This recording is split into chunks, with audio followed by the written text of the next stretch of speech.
물론 여긴 국민 라디오.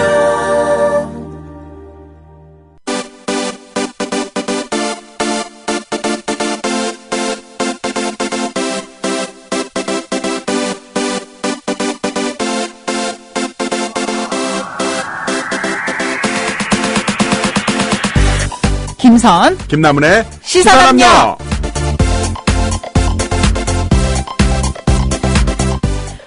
성탄절이 열흘 남았습니다. 아, 진짜요? 네. 어쩐지 케이블 채널 보니까 나 홀로 집에 광고를 하고 있더라고요. 올해도 변함없이 맥컬리 컬킨. 맥컬리 컬킨이고 또 패기를 보이는 케이블 채널들은 나 홀로 집에 1탄, 2탄, 3탄, 4탄을 연속 편성하는 하루 종일 나 홀로 집에. 그리고 성룡 영화, 쾌찬차, 프로젝트 A. 장난 아니네요. 진짜 이제 길거리에 화장품 매장들에 네. 머라이어 캐리, 캐롤, 저 올타임 리퀘스트 고전이죠. 머라이어 캐리 캐롤이 울려 퍼지고 있더라고요. 정말 성탄절이 다가온 것이 느껴져요. 나무님은 어릴 때 그 성탄절 하면 선물인데 네. 산타 할아버지가 주시는 성탄절 선물 기억나는 거 뭐가 저는 있어요? 생각나는 선물이 바로 초콜릿 박스였는데요. 초콜릿 박스를 아침에 일어나 보니까 누가 이제 과자 선물 세트를 놓고 가셨길래 먹었는데 너무 맛있었어요. 너무 맛있었는데 정말 맛있었다라고 먹고 이게 박스를 보니까 한 개가 더 있던 거예요. 한 층이 더. 그 밑에. 1층만 있는 줄 알았더니 그때 바로 인생이다. 그게 선물이네, 그게. 진짜 선물이었어요. 한 층이 더 있는 게. 아직까지 잊지 못하고 있고 지금 제가 41이니까 한 6살 때 받았을 거예요, 그 선물은. 유치원 다닐 때였는데 집안이 좀 사셨나 봐요. 35년째. 그렇게 2층으로 된 레이어로 된 초콜릿 네. 박스 흔치 않았는데. 미군 부대 앞이잖아요. 맞다. K55 에어베이스 성탄. 네. 성탄. 부대찌개. 초콜릿. 김선님은 어떤 선물이 생각나세요? 저는 초등학교 1학년 때 저희 삼촌이 주신 선물이 생각나는데 고민형이었는데 진짜 나뭇잎만한 고민형 받았어요. 제가 초딩 1학년 때 나뭇잎만한 고민형 얼마나 컸겠어요. 그거 보고 울었잖아 아침에. 무서워가지고. 너무 무서워서 허연 게 너무 큰 거야. 그래서 결국은 그 삼촌이 샀던 인형 가게 가서 작은 거 2개로 바꿔 왔어요. 그래서 초등학교 졸업할 때까지 안고 다녔던 기억이 납니다. 되게 그 커다란 고민형은 종종 그 이제 쓰레기통으로 직행을 하는데 남녀 사이에 썸 타다가 깨졌을 경우에 그치. 이것처럼 짜증나는 게 없거든요. 버리기도 힘들어. 그러니까 버리기도 힘들어. 쓰레기 처리도 힘들어. 아무튼 어릴 때 받았던 그 성탄 선물 이야기로 시작을 해봤는데요. 정말 이 인생이 모르는 것 같아요. 초콜릿이 한 층만 있는 줄 알았더니 밑에 지하층이 또 있더라. 이런 기분. 바로 이런 정말 서로에게 선물 같은 그런 12월이 되었으면 합니다. 네, 또 그런 방송이 되도록 노력하겠습니다. 김선, 김남은의 시사남녀죠.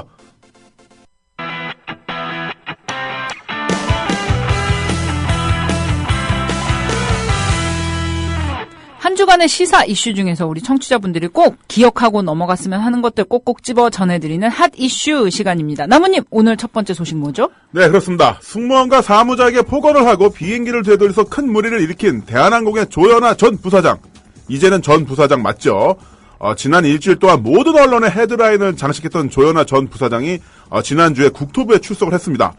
잘못이 있으니까 조사를 받고 합당한 처분을 받는 거 당연하겠죠. 국토부 앞에 등장한 조 전 부사장은 평소 공식 행사에서 보여지던 그런 화려한 모습과는 다르게 아주 수수하고 초췌한 모습이었는데요. 사실 그런 입장, 그런 자리에서 꾸미고 나오는 거 쉽지 않았겠죠. 최대한 수수하게 자제한 차림이었는데 그런데 조 전 부사장의 그런 모습과는 달리 주변의 분위기는 또 달랐다는 게 현장 취재 기자들의 전언입니다. 어떻게 분위기가 달랐는데요? 뭐 조사받으러 나온 거니까 특별한 모습이 있을 것 같진 않은데요? 네. 일단은 조현아 전 부사장 도착 전에 한 남성이 스피커폰을 들고 주변을 정리하고 있었고요. 동선이나 기자들 포토라인도 모두 정해주었다고 합니다. 잠시 뒤에 3발짝 오셔서 저 뒤에 쓸 거고요. 그때 또 사과 말씀하시고 다시 고개를 숙이실 겁니다. 이렇게. 아이고. 언제 사진을 찍어야 될지도 다 점지를 해줬다고 하는데요. 의전을 했네요. 의전. 네, 뭐 그것까지는 그럴 수가 있습니다. 현장 정리 차원도 있으니까요. 그런데 대한항공 직원들이 국토부 조사실 옆에 있는 여자 화장실의 청소 상태까지 점검을 하면서 청소하는 아주머니들에게 더 깨끗하게 청소를 해달라고 했다고 하네요. 여기 청소하신 분 계시죠? 여기 좀 더 깨끗하게 해주세요. 이렇게 말이죠. 아니 그분이 들어가실 곳이니까 네. 더 뭐 청결해야 된다 이런 건가요? 응? 아니 뭐 그럴 수도 있습니다. 워낙 좋은 환경에서 살아오신 재벌 3세 부회장이니까 깨끗한 화장실 원할 수도 있는데 아니 그러면 자기들이 가서 청소를 해놓던가. 그러니까. 또한 조사받으러 온 입장에서 그런 요구는 좀 그렇잖아요. 아니 이게 무슨 해외 팝 가수들이 우리나라에 내한 공연을 오면은 그런 요구 사항들을 하기는 한대요. 뭐 자기 전용 화장실이 따로 마련돼 있어야 한다던가 네. 아니면 어느 구역의 화장실은 나만 쓸 수 있다던가 다른 사람 못 들어가게 네. 그런 요구하는 가수들이 있어요. 대표적으로 그 머라이어 캐리가 어허. 그런 좀 진상 요구가 많은 것으로 그 유명한데 페리스 힐튼도 해외 갈 때 초청받아 갔을 때는 그 객실 안을 전부 핑크색으로 하고 물은 에비앙으로 어허. 뭐 이런 거는 알고 있습니다만 참 좀 그러네요 정말. 그러니까 이건 뭐 잘못한 사람이 국가 기관에 가서 조사받는 건데 네. 모양새가 좀 그래요. 네. 아무튼 이번에 조연아 땅콩 아니죠. 그 마카다미아 사건 이후로 대한항공 전 현직 직원들의 그 4주 일가에 대한 증언이 각 언론마다 쏟아지고 있는데요. 4주 일가가 비행기에 타면 유니폼 색깔이나 사소한 서비스 문제를 하도 많이 지적을 해서 승무원들이 거의 공포 분위기에 떨었다고 하네요. 회장 일가가 탑승할 때는 비행기 기체에 페인트가 떨어진 부분을 다시 칠하고요. 심지어는 청소하는 분들을 이용해서 그 문짝에 있는 떨어진 곳을 그 붓펜으로 칠하는 경우도 있었다고 어머나, 합니다. 웬일이야. 아무튼 뭐 이런 식으로 계속 그 스트레스를 줬다고 하는데 심지어는 뭐 전직 승무원의 증언에 따르면요. 회장을 한번 모시고 난 후에는 회장 비서실에서 전화가 와서 음료는 뭘 드셨는지 편안해 하셨는지 어떤 자세로 휴식을 취하고 있었는지 등등을 하도 꼬치꼬치 캐물어서 불쾌할 정도였다고 합니다. 자, 대한항공 직원들은요. 회장 주변의 그 고위 직원들이 회장의 눈을 가리고 회사의 실체를 보지 못하게 하고 있다고 이제 비판하고 나섰습니다. 참 이걸 보니까 몇몇 그 실세들이 리더의 눈을 가리고 잘못된 사인을 주면은 그 조직이 제대로 굴러갈 수가 없겠죠? 네. 그런 면에서 대한항공하고 저기 있는 어느 곳이 참 닮았다. 적폐를 해소하겠습니다. 네, 그렇다고 생각합니다. 네. 네, 그런 느낌이네요. 이번 2014년을 정리하면서 생각을 해보니까요. 하반기에는 참 유난히 이 권력 가지신 분들, 절대적인 갑의 위치에 있는 분들, 참 이 사회적으로 명망 있고 알만하신 분들이 성추행 사건으로 많이 이슈가 되었던 그런 한 해인 것 같아요. 네. 그 서울대 수학과 강석진 교수의 인턴 성추행 사건, 이거는 국립대학교, 게다가 최고 학부인 서울대에서 최고 실력자로 인정받는 교수의 비행이라는 점에서 아주 큰 충격을 줬던 사건입니다. 네. 이 피해자도 20명이 넘을 정도로 많았고요. 피해자 X라는 모임도 결성을 했죠. 피해자 X. 아무튼 강석진 교수는 이렇게 무리가 된 다음에 외부와 연락을 끊고 사표를 낸 상태인데요. 서울대는 이 사표를 정말 즉각 수리했죠. 근데 사실 이게 잘못이 있는 거잖아요, 명백하게. 네. 사표 수리가 문제가 아니라 파면 조사를 한 다음에 파면 등 징계가 먼저라는 비난이 많았는데 아직까지도 서울대는 이런 비난에 응답하지 않고 있습니다. 응답하라 서울대. 응답하라 서울대. 왜 아직 답이 없냐? 중앙대에서도요, 여제자를 성추행한 교수가 있어서 또 물의를 일으켰는데요. 이 교수는 역시 강의실과 연구실 등에서 여제자를 상습적으로 성추행했던 것이 밝혀져서 찌질해. 사표를 제출했습니다. 그런데 어이가 없는 건 이 교수가 12월 13일 현재 시점으로 여전히 중앙대에서 네? 강의 중이라는 거죠. 아니 학교에 사표를 냈는데 강의를 어떻게 계속해요? 근데 이게 그게요, 사표를 냈단 말이죠. 그런데 네. 강의를 하는 이유가 학교 측에서 이렇게 말해요. 이 교수를 대체할 사람이 없어서. 두둥. 어이가 없죠. 없어요. 게다가 이 중앙대 교수는 지난 2009년에도 학생을 성추행해서 중앙대 인권센터에 고발이 된 전력이 있는 상습범이네. 사람입니다. 네. 그런데 그때는 이제 학생이랑 뭐 합의가 됐는지 학생이 처벌을 원치 않는다고 해서 그냥 넘어갔는데 이번에는 이제 좀 문제가 정말 돼서 사표는 냈어요. 그런데 사표를 낸 교수 대신 강의할 사람이 없다는 이유로 아니 무슨 딴 데도 아니고 중앙대 정도 되는 학교에서 학생들은 여전히 성추행으로 알려질 대로 알려져 사표까지 낸 교수를 강의실에서 만나야만 하는 난처한 상황에 처해 있다고 합니다. 진짜 기가 막히고 코가 막히는데요. 그런데 고려대에서도 비슷한 일이 또 있었다면서요. 아이고, 말하기도 숨차네요. 고려대 공과대학에서도 교수가 지도하는 학생에게 야한 사진을 찍어보내라, 뽀뽀하는 모습을 찍어보내라, 우주에서 너를 제일 사랑한다. 이거 뭔가 공대다운 인터스텔라. 이런. 그치. 우주에서 제일 사랑한데 네. 이런 문자를 보내 희롱한 것이 적발되었습니다. 그런데 고려대는 이 교수에 대해서 관련 규정이 없다는 이유로 그냥 면직 처리해서 비난을 역시 받고 있습니다. 네, 대학에서 이런 사건들이 줄줄이 드러났는데 다른 것도 아니고 배우는 곳에서 교수님들이 학생들에게 참으로 부끄러운 일입니다. 게다가 대부분 이거 보면요, 제대로 처벌도 안 되고 그냥 본인이 사표 내고 나가는 수준에서 끝나니까 학생들에게 이런 처리가 어떤 의미로 비춰질지 참 걱정스럽네요. 네. 그리고 또 빼놓을 수 없는 전직 권력자들의 성추행 사건 역시 올해 또 불거졌죠. 네. 검찰 출신들이 요즘 큰 활약을 했습니다. 대활약이죠. 네. 그것도 보통 검찰 출신이 아니고 원로, 수장급들이 아주 대단한 활약을 했는데요. 일단 전 검찰총장이자 무려 국회의장까지 지내신 박희태 씨의 골프장 캐디 성추행 사건 두둥 충격을 줬는데요. 무려 부부 동반 골프 모임에서 여성 캐디의 이제 신체 일부를 접촉하는 등 아무튼 그랬는데 다음 달 내년이죠. 1월 19일에 원주 지원에서 이 박희태 씨에 대한 첫 재판이 열린다고 합니다. 이건 어떻게 재판까지 갔어요? 그런데 역시나 전 검찰총장인 신승남 씨의 골프장 여직원 성추행 건은 이게 좀 안타깝게 된 게요. 네. 고소 시한이 지난 것으로 판단되어 공소권 없음으로 결론이 났다고 합니다. 네. 원래가 아시다시피 성추행은 친고죄예요. 이게 피해자가 직접 고소를 해야 되는데요. 지난해 6월 19일자로 개정된 성폭력 범죄의 처벌에 관한 특례법에 따라서 성범죄에 대한 친고죄 조항이 폐지되었습니다. 네. 그래서 피해자의 고소 여부와 상관없이 이제는 가해자를 처벌할 수가 있어요. 그건 다행인데 문제는 이 기한과 이제 신승남 총장이 저지른 성추행의 사건과는 이게 맞지 않다는 거죠. 그렇죠. 그래서 1년 안에 고소를 해야만 처벌할 수가 있는데 1년이 지났다는 거. 1년 6개월이 지난 시점이라 공소권 없음으로 이제 마무리가 되었습니다. 이 소식 전하면서 원가량이 많아서 우리가 숨찬데요. 자, 우리 선님 숨 좀. 네. 자, 숨 좀 돌려야 되겠어요. 후. 이건 딴 건데. 라마조 아니에요? 라마조. 분만할 때 하는 거? 네, 하여튼 사회적으로 명망과 권력 있는 분들이 대체 왜들 이러실까? 진짜 왜 이래? 아무렇게나 행동도 처벌받지 않을 거라는 믿음, 그게 덜한 권력의 모습이라고 하던데 내년에는 정말 이런 낯뜨거운 소식 좀 안 듣고 안 전해드리고 싶네요.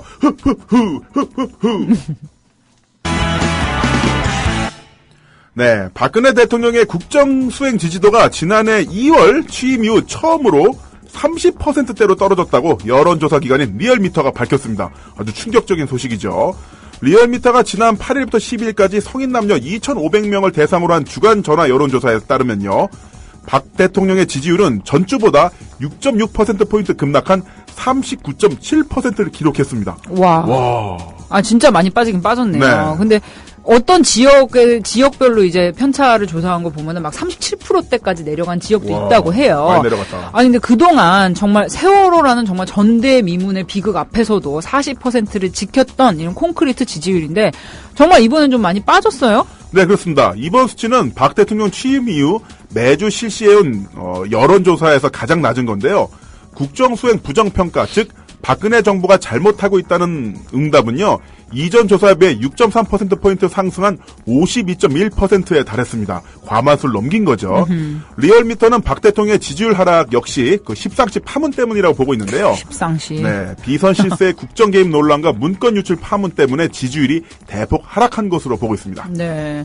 그동안 우리 박근혜 대통령은 전에 이제 당대표 대선 후보 할 때도 이 지지율에 따라서 행보가 굉장히 이렇게 좌우되는 그런 그렇죠. 모습을 보였잖아요. 참 지지율에 이거 목을 맨다 볼 수 있는데 그동안에 보면은 국내에 문제가 생겨요. 그러면 해외 순방을 가서 한복을 입으시거나 또는 이제 언론을 이용해서 덮는 식으로 그렇게 이제 지지율 관리를 해왔어요. 그런데 이번 십상시 정윤회 파문은 그게 좀 안 되는 모양이에요. 맞아요. 다들 보시면은 요즘 뉴스 많이 집중들 하실 텐데 조중동도 매일 일면을 털어서 이제 정윤회 문제를 지적을 하고 있고요. 물론 한 주 동안 조현아 부회장 건이 일면 지분을 좀 먹기는 했지만 이번에는 조금 스텝이 꼬이는 모양입니다. 네, 실제 수치로도 그런 모습을 보여주고 있는데요. 지지 정당별로는 새누리당 지지층과 무당층이 각각 5.7%포인트 하락했고요. 무당층 5.4%포인트 하락을 했고요. 굉장히 많이 떨어진 거죠. 이념 상향별로는 보수층과 중도층이 각각 10.6%포인트, 6.6%포인트 하락하면서 보수층이 10%포인트 넘게 빠졌어요. 큰 폭으로 하락을 했습니다. 이에 대해서 리얼미터 이택수 대표는 박근혜 정부의 지지층인 보수층이 이번 문건 사태에 크게 실망한 것으로 보인다라고 말했다고 합니다. 정말 꼬이는 게 보이는데 보수층에서 이번 스캔들에 대해서 불만을 갖고 있다는 거, 이 정도면 거의 레임덕이라고 할 수도 있지 않을까요? 그분이 왔어요. 레임덕이 왔어요. 아직 3년 남았는데. 아니 진짜 빨리 온다. 이번 레임덕, 이게 레임덕이라면 이번에 레임덕은 진짜 얼리버드 레임덕이라고 할 수가 있겠네요. 근데 이전 대통령들 레임덕 왔을 때 지지율 보면 한 20%대 10% 후반대로 떨어질 때 레임덕이다 이런 말이 나왔거든요. 그런데 지금 지지율이 상황적으로만 보면은 이전 레임덕들 뺨을 치긴 하는데 지지율은 아직도 30% 후반대라 참 박근혜 대통령은 좀 특수한 경우이긴 해요. 근데 저는 이런 박 대통령 지지율의 바탕, 이건 정치적 입장에서의 지지가 아니라 거의 신앙이라고 봅니다. 신앙이요? 종교요? 네네. 네. 또 아시잖아요. 원래 그 사이비 종교 신앙이 아주 강하게 빠져들고 나오기도 힘들어요.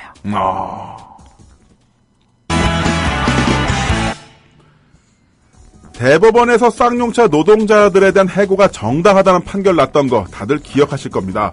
그날 참 대법원 앞에서 쌍차 조합원들 40 넘은 남자들이 거칠은 얼굴로 서로 보듬고 눈물 흘리던 모습, 그 모습은 조중동도 참 안쓰럽게 느꼈는지 일면에 났더라고요. 아무튼 그 쌍용차 노동자들이 다시 싸우기 시작했습니다. 쌍용자동차 노도의 이창근 정책기획실장 그리고 김정욱 사무국장이 해고자 복직을 요구하며 다시 평택 쌍용자동차 공장의 70m 기둥 위에 올라갔습니다. 아, 진짜 이 12월 칼바람에 말이죠. 나무님 그 사진에서 기둥 보셨죠? 네. 외부에서 올라갈 수 있는 사다리가 있는 70m짜리 기둥인데요. 사람이 서 있을 수 있는 곳이라고는 1m 정도의 난간밖에 없는 위험천만한 곳입니다. 사진으로만 봐도 정말 아찔하고 춥고 정말 있을 수가 없는 그런 모습인데 아무튼 두 분이 이제 해고자 복직과 사측과의 대화를 요구하면서 굴뚝으로 올라갔죠. 그 이창근님 아내 되시는 분이 트위터를 하시더라고요. 그래서 팔로우를 했는데 어머님 말씀을 올리셨더라고요. 그 이창근님 어머님, 그러니까 이제 아내분의 시어머님이 굴뚝 밑에 오셔서 아들이 올라간 걸 보고 이제 주저앉으셨죠. 네. 그러시다가 이제 핸드폰으로 아들한테 전화를 하셔서 다른 자식이 올라간 것보다 내 자식이 올라가서 낫다 이렇게 말씀하셨다는데 아 정말. 그런 어머님의 마음이 어떠하실지 좀 짐작도 못하겠습니다. 네. 또 우리가 기억해야 할 분들이 또 있죠. C&M 해고 노동자분들도 아직 광화문 전광판 위에서 내려오지 못하고 계십니다. 요즘 역시 해고자 복직을 요구하고 있는데요. 요즘 정말 춥잖아요. 잔뜩 껴입고 다니기도 힘에 부치는 날씨인데 이런 날씨에 야외에서 높은 곳에 올라가서 자기들 뜻을 전할 수밖에 없는 분들 기억했으면 합니다.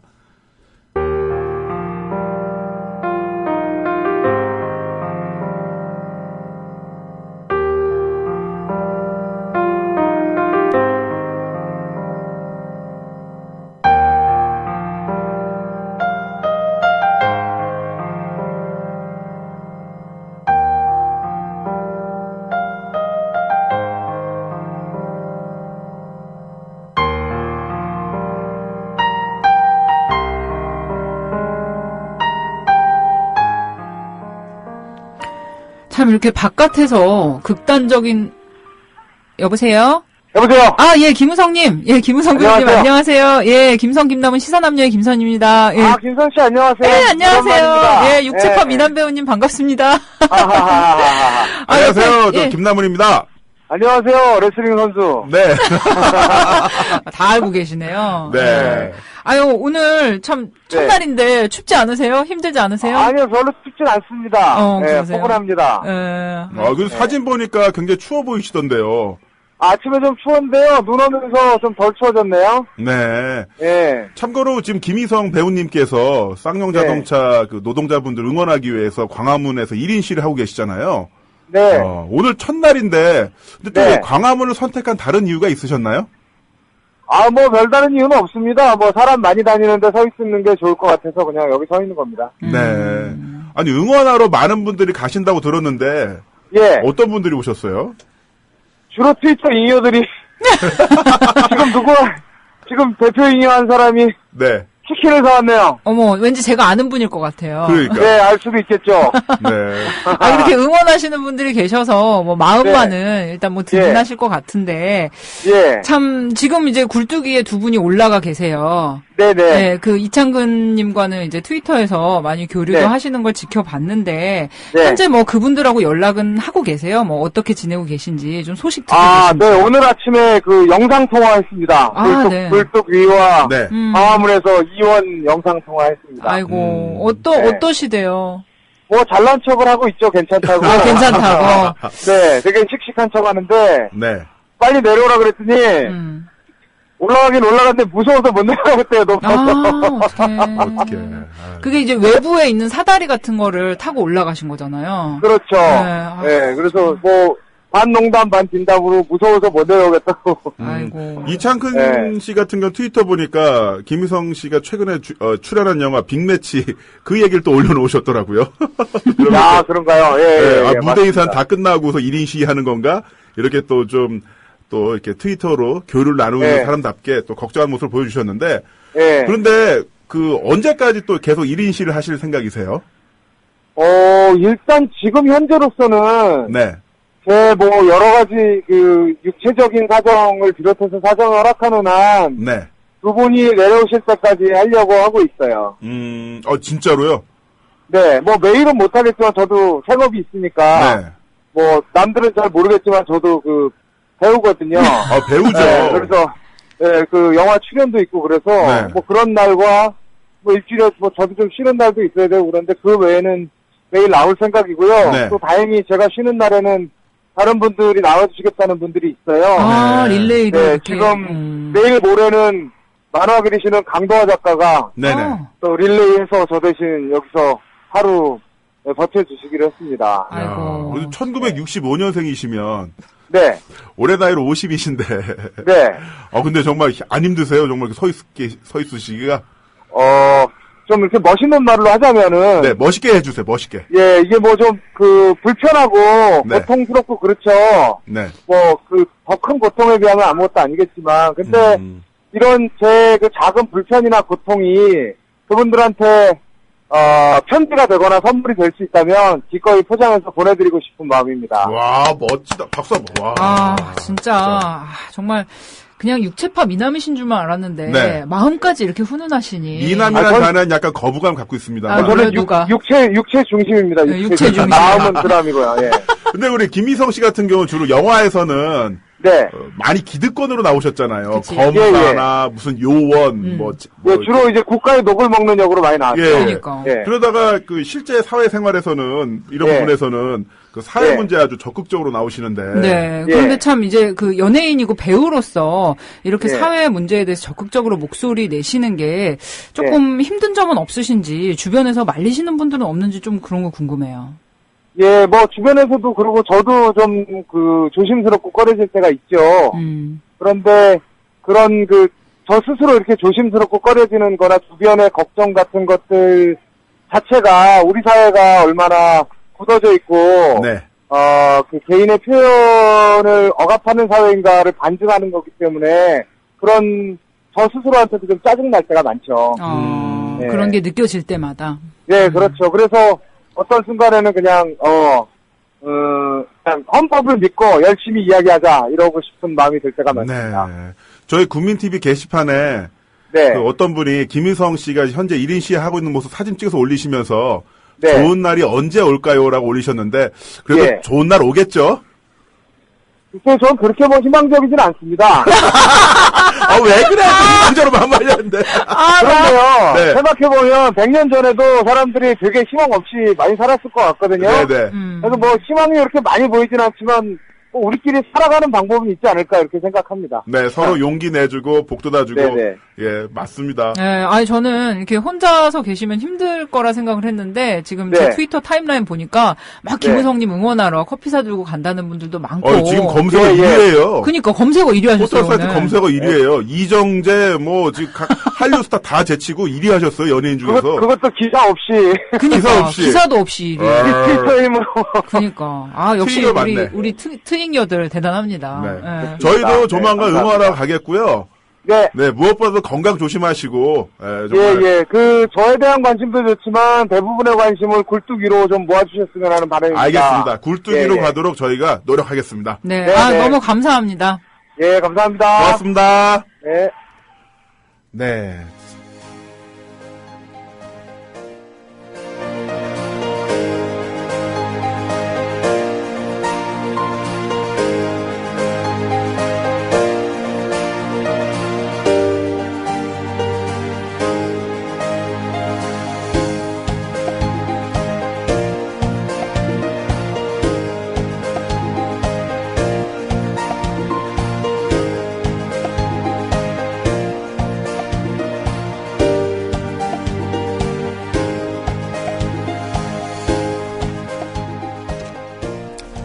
20살 여자에게 꼭 필요한 것들.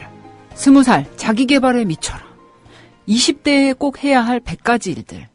남자의 모든 인생은 20대에 결정된다. 20대 재테크에 미쳐라. 20대 나만의 무대를 세워라. 서점에서 쉽게 찾을 수 있는 이게 다 20대를 위한 자기계발서 제목입니다. 미친 거 아니에요? 아니 20대는 진짜 20대 하라는 게 왜 이렇게 많아. 힘들겠다. 참 이 미칠 일도 많고 꼭 해야 할 일도 많은 것 같네요.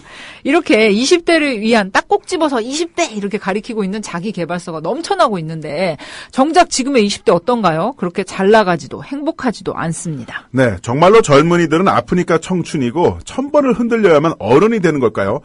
경제적, 사회적 상황은 전혀 20대에게 친절하지 않은데 요구되는 것은 많고 사회의 벽은 높기만 합니다. 자, 오늘의 20대 과연 어떻게 살고 있고 노인을 위한 나라는 있지만 20대를 위한 나라는 정말 없을까요? 평범한 20대 청년 한 분과 20대를 가장 잘 설명해줄 우리 전문가 박사님을 모시고 20대 오늘 진단하고자 합니다. 오늘 오프닝이 되게 분위기 있다. 멋있지? 내가 썼어요. 그러니까 좀 출연료 100만 원씩 받는 프로그램 진행자 된 것 같아요. 장난 아닌데. 아무튼 오늘 정말 재밌는 방송 될 것 같은 네, 기대가 그렇습니다. 폴폴 솟아오르고 있습니다. 자, 제 오른편은요. 우리는 차별에 찬성합니다라는 명저. 명저로 1세 센세이션을 불러일으킨 우리 오찬호 박사님 나오셨습니다. 안녕하세요. 안녕하십니까, 오천호입니다. 반갑습니다. 네, 반갑습니다. 그리고 저의 좌측에는 네. 이렇게 좌청룡 우베코도 아니고 오늘 우리 좌측에는 또 평범한 20대 청년 샘플 케이스로 나와주신 우리 몽골 왕자님 모셨습니다. 네. 반갑습니다. 예, 안녕하세요. 양호영입니다. 네. 저희가 왜 몽골 왕자라고 했냐면 이두리 선수 친구예요. 그래서 예전에 이두리 선수를 고속터미널에서 저희 방송국으로 택배 업무를 하셨을 때 그치. 오토바이 뒷자리에. 타고 왔는데 첫 보기에도 몽골 사람처럼 생겨서 그치.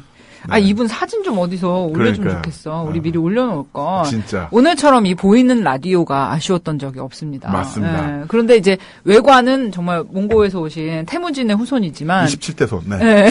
그런데 이제 사실은 이제 20대 청년의 샘플 케이스로 그렇죠. 우리가 모셨어요. 고시촌에 살고 있는. 그치. 네. 어떡해. 마음 아파. 시작부터. 아무튼 이렇게 오늘 20대 청년 한 분과 정말 20대에 대해서 가장 잘 말씀해 주실 수 있을 거라 우리가 판단한 네. 전문가 오찬호 박사님과 함께 정말 이야기 나눠보려고 합니다. 네. 오 박사님은 예전에 저희 방송에도 한번 나와주신 적 있으시죠? 네, 2번. 오늘이 3번째입니다. 세 번째인가요? 네. 자주 부르는. 그니까. 아니, 근데 이제 그 2번째가 1년 전. 네. 그러니까 1년 전에 나오고, 네. 1년 만에 다시 그러고 나왔습니다. 보니까 그 외모 얘기에서 나오는데 우리 몽골 왕자님은 말 그대로 몽골 왕자처럼 생겼고 우리 오찬호 박사님은 머리 저렇게 기르고 계시니까 그 취권 찍을 때 성룡 같아요. 근데 어떻게 이렇게 외관 상태는 약간 네. 오 박사님이 20대 같아. 그러니까 몽골 왕자님은 그냥 몽골 왕자님. 몽골 왕자. 아무튼 오늘 이렇게 편안한 분위기에서 좀 20대의 현실 그리고 정말 이렇게 참 20대들이 힘들다 소리 많이 하는데 뭔가 그 대안은 없을까요? 뭐 네. 이런 질문도 한번 드려보고 싶어요. 자, 우리 양우영 씨, 몽골 왕자님은 예, 서울에 온 지 얼마 됐습니까? 지금 2달 조금만 된 것 같습니다. 그런데 말투가 굉장히 표준어를 의식하고 말하는데 편하게 얘기하세요. 그러지 마세요. 원래 고향이 어디시죠? 예, 전라도 광주입니다. 네. 맛과 멋의 고장이라고 네. 하죠, 흔히. 예. 서울 생활 어때요? 예, 광주 가고 싶어요. 초반부터 결론 나왔어. 광주 가고 싶어요. 지금 살고 있는 데가 어딘데요? 예, 저 지금 공덕동에 있는 이제 고시텔에 살고 있습니다. 예. 고시텔 생활은 좀 어때요, 그러면은? 좀, 그러니까 환경을 얘기해봐요. 네. 좀 길게 얘기해보세요, 좀. 짧게 네. 얘기해. 표준어 의식하지 말고 편하게. 진짜. 일단 고시텔은 침대에서 자다가 이제 잠버릇이 이제 심해서 떨어지면 바닥에 떨어지는 게 아니라 책상이랑 침대 사이에 끼어요. 네. 예. 어. 그 정도로 이제 좁고 다리를 쭉 펴면은 머리 끝이랑 이제 발바닥이 이제 벽에 닿을 정도로 이제 작은데 뭐 사실 그런 게 뭐 힘든 것보다는 이제 서울이 아무래도 지방보다는 이제 생활 패턴이 이제 템포가 빠르고 네. 좀 더 이제 북적거리니까 이제 아직 거기 이제 돼서 이제 흐름을 탈 수가 없어서 적응이 아직 덜 돼서 조금 이제 힘든 면이 있습니다. 그러시구나. 지금 그러면 서울에 오셔서 예. 뭐 공부를 하신다고 들었어요. 예, 은세공 일을 이제 서울에서 이제 좀 더 제대로 배워보려고. 원래 올라왔습니다. 광주에서도 하시다가 예, 이제 예, 올라오신 그렇습니다. 거죠. 예. 어떠세요? 뭐 이렇게 직업적으로 이렇게 개발하는 일이잖아요. 예. 뭐 그런 거는 좀 원만하게 잘 되고 계세요? 예, 이제 공방에 있는 시간만큼은 이제 너무 짧다고 느낄 정도로 이제 재밌고, 이제 좀 올라온 보람이 있구나, 공방에 아하. 있는 만큼은. 내가 서울에 올라와서 뭘 고생하는 적어왔어요? 연습장에다가. 예. 예상 답안? 아니요, 이제 제가 좀 어이력도 없고 하다 보니까 조금 이제 오늘 컨셉 들은 걸로 이제 좀 어떻게 적었습니다. 귀여워. 저 방송 준비. 어떻게 너무 고마워요. 또 준비를 또 해오셨고. 네. 근데 어쨌든 희망과 꿈을 찾아서 서울에 올라온 거잖아요. 예, 상경. 그렇죠. 상경. 예. 근데 어때요? 지금 현재까지 뭐 이렇게 지내본 바로 예. 뭐 이렇게 쭉 해볼만 하다. 뭐 이런 느낌이 있어요? 아, 이제 서울에서 열심히 배워서 이제 광주 가서 이제 차리려고요. 광주 가서 살려고. 오 박사님도 그런 20대가 있었죠? 제가 아까 전에 그 고시원 설명을 네. 좀 리얼하게 못 하신 것 같아요. 제가 네. 자, 고시텔 전문가. 네, 네. 제가 경험자로서. 지금은 그 이제 부지가 땅값이 올라가지고 고시원이 사라지고 네. 다른 건물이 들어섰는데 제가 이제 그 18만 원짜리 방에서 26개월, 2년 2개월 동안 네. 창문 없는 지하에서 살았는데 창문 없는 지하. 네, 창문 없는 어떡해. 지하 방인데 B102입니다. 호실 숫자도 기억하고 계셔. 근데 이제 이게 가운데 딱 서가지고 정확하게 꼭 가운데가 네. 있죠. 가운데 서가지고 손을 옆으로 쫙 뻗으면 이게 손톱이 탁탁 약간 걸리는. 그리고 이제 길이는 딱 침대 길이에 네. 딱 맞아 떨어져 있죠. 그러면 이제 그게 2년 동안 살면 짐이 늘어나잖아요. 이렇게 그렇죠. 사계절을 2번을 보내니까. 그러면 이제 나중에 어떤 경제에 이르냐면 처음에는 옷걸이를 사요. 이렇게. 아, 그런데 네. 옷이 늘어나니까 그 행어를 천장에서 땅으로 붙이는 거잖아요. 근데 이제 그렇게 하면 옷을 못 거니까 침대 위에 이렇게 세로로 거는 이렇게 행어를 침대 위에 공중에 이렇게 거는 거예요. 와, 그게 가능해요? 그렇죠. 짧으니까. 아, 짧으니까. 그럼 거기에다 옷을 쫙 걸어요. 그러면 저는 그 밑에서 자요. 그럼 눈을 뜨면 옷이 보이겠네? 옷이 그냥 사사 있는 거죠. 그냥 문 앞에. 예. 무섭겠다. 아니, 얼핏 근데 보면 무슨 귀신인 줄 알고. 그러니까 창문이 있으면 그 옷을 걸어놓은 게 커튼의 기능을 한다고도 네. 할 수 있을 텐데 창문도 없는데 옷이 이렇게 눈을 뜨면 여기 위에 보이는 답답하겠다. 그러니까요. 근데 사실 20대 때 누구나 조금 그 불확실한 미래 때문이 불확실한 현재 상황 때문에 고생을 좀 하긴 하잖아요. 근데 저만 하더라도 저도 40대긴 합니다만은 그런 생활 속에서 미래를 좀 꿈꿀 수가 있었는데 요즘 이제 3포 세대라고 해서 뭐 경제적으로도 어렵고 과거와 같은 경제적인 그 신분 상태 탈출구가 없어 보인다 이런 이야기를 많이 하는데 근데 또 이제 자기개발서라든가 얼마 전에 그 어르신이 붙였던 대자보를 보면은 대기업이 망하면은 너네들도 망하고 그래도 20대 땐 사서 고생하는 거야 이런 류의 내용들이 적혀 있었는데 그 어떻게 보세요? 젊어서 고생 사서도 한다 아니면 1000번을 흔들려야 어른이 된다. 아까 전에 제가 오프닝 방송을 좀 들으니까, 네. 여기 되게 수위가 이렇게 세더라고요. 그래서 굉장히 어떤 주장을 공격적으로 해도 네. 되는데, 저는 이제 그런 식의 분들이 우리나라 사회가 성장 일변도로 하면서 어떤 사회적인 문제를 바라보는 촉수가 없다. 그러니까 어른 스스로가 내가 사회를 볼 줄 모르는 그런 그러니까 편협함이 아니고 쉽게 말해서 무능한 거예요. 그러니까 스스로가 그것을 징표를 드러내는 거죠. 왜 그러냐면, 제가 항상 두 가지로 이런 지점에서 말씀을 드리는데 그렇게 가난했다고 보통 말씀을 하시죠. 본인들은 가난을 했는데 네. 어떤 극복을 했다 그러는데 그렇게 가난했다 하던 시절이지만 아까 말씀 3포, 내 집 마련, 결혼, 출산 이런 것들에 대한 공포감이 지금에 비하면 상당히 낮았던 거죠. 거의 없었다고 볼 수가 있죠. 과거에는. 네. 그러니까 그거는 뭐 본인의 성실한 의지의 개념이 아니고 사회적으로 이제 어떤 일정 정도의 노력을 하게 되면 성취할 수 있는 그런 거였단 말이죠. 그러나 지금은 그렇게 부자가 되었다 그러는데 그런 것들이 엄청난 공포감으로 다가온다라는 거죠. 그런 의미에서 내가 원하는 것을 갖는 것이 사회적 조건하고 어떻게 연결되어 있는가 이런 것들에 대한 이제 판단 능력이 사실상 배워본 적이 없죠. 그리고 두 번째는 이렇게 보통 생각을 하시면 되죠. 지금 이제 어른 세대 입장에서 바라보면 이게 이 친구들이 뭐 돈은 없다 그러는데 또 일상에서 소비는 또 많아요. 뭐 커피도 뭐 아메리카노 커피도 4,100원짜리 마시고 그러는데 그거 아껴서 집 살 수 있으면 다 집 사죠. 진짜 이게 무슨 대한민국의 청춘의 문제가 그런 것을 못 아껴가지고 나타난다고 보는 것은 정말로 지엽적인 판단이거든요. 사회적으로. 그런데 본인이 어떤 논리적 오류가 있다라는 것을 몰라요. 그냥 다 내 때 다 그랬다라는 거예요. 그리고 너희 때는 다 그럴 때지. 그러나 고통은 그분들이 20대일 때 겪었던 생애사적 무게는 늘 20대가 겪는 생애사적 무게가 아니고 지금의 20대는 어떤 독특한 사회적 상황에서 훨씬 더 큰 무게감을 가지고 있는 거죠. 네. 짓눌려 아니 있는 제가 거죠. 네. 그거를 그 말씀을 이제 뒷받침할 만한 자료를 가지고 왔는데요. 그 베이비 부머 세대라고 하잖아요. 386 세대라고도 하고 1955년에서 69년 사이에 이제 네. 출생하신 분들 이런 세대는 김희성. 그렇지. 방금 전화 연결했던 이제 김우성님 세대 같은 경우는 그때는 이제 경제 성장률이라는 게 12.0%였대요. 그런데 이제 88만 원 세대, 84년생부터 93년생까지 20대죠. 이런 분들 시대에는 경제 성장률 3%. 3%. 네, 이 경제 성장률이라는 건 되게 많은 의미가 있죠. 그리고 대학 등록금도 이 베이비붐 세대 때는 116만 원 정도 평균이. 그런데 우리 20대들은 평균적으로 666만 원. 오, 장난 아니에요. 게다가 대학 진학률이 그 베이비붐 세대 때는 26%. 지금은 70%가 다 대학을 가죠. 네. 그 취업 시기도 지금은 이제 25에서 30살 사이에서 취업을 많이 하는데 옛날에는 20살에서 25살. 그러니까 대학만 나오면 거의 다. 아니면 대학 안 가도 대학 안 바로 가도, 자기 자리 잡을 바로 수 자리 잡을 수 은행 있고. 같은 경우는 대학 안 나온 사람들이 다 갔잖아요. 그러니까요. 상고 나와서. 게다가 이제 결정적인 거 집값이에요. 집값. 그러니까 압구정동 현대 아파트를 기준으로 했을 때 집값이 이 베이비붐 세대 때는 3,300만 원. 지금은 얼마인지 아세요? 얼마요? 보통 12억 원. 12억 원. 네, 이건 뭐 이 생애 사적 무게라는 거는 이제 비교를 할 수가 없는 거죠. 그 집값 가지고 이야기를 해보면요. 지금 서울에서 직장인이 집을 사기 위해서는 27년간 저축을 해야 한대요.